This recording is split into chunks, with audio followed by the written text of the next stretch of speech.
Justin, an excellent opening round of 7 under par 65, which included 8 birdies. What did you do particularly well today?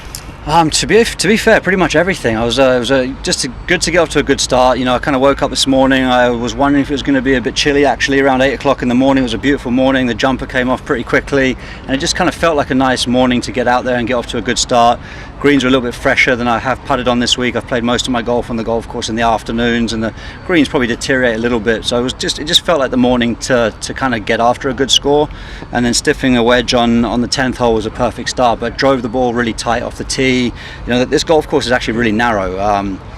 Between bunker and bunker, sometimes only 20-25 yards, and sometimes the fairways are only 15 yards wide, so you do have to drive it fairly straight. Rough's not terrible, so you can play from the edges, but didn't really make a putt early in my round, but then made a few coming in, which was nice.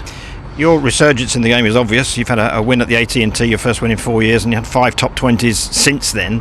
What's behind it? What's the biggest factor in that resurgence in your form?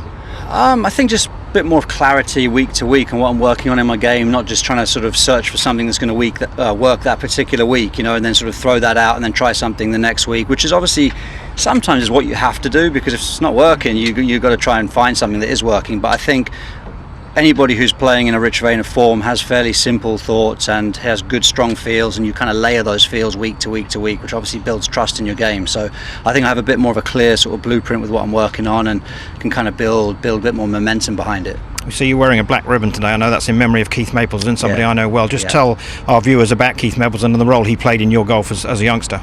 Yeah, I think of Keith Mapleton as Mr. Hampshire, Hampshire golf. He was so supportive of my career when I was playing county golf as a young man, and even as I turned pro, him and his wife Sue, who I obviously send my love to, they followed me around many different countries and places and golf courses, always supporting. But yeah, he was from very much in the formative stages of my career, a huge supporter, and opened many doors for us. I appreciate your time as ever. Play well tomorrow. Thanks, Keith. Thank you, Tim.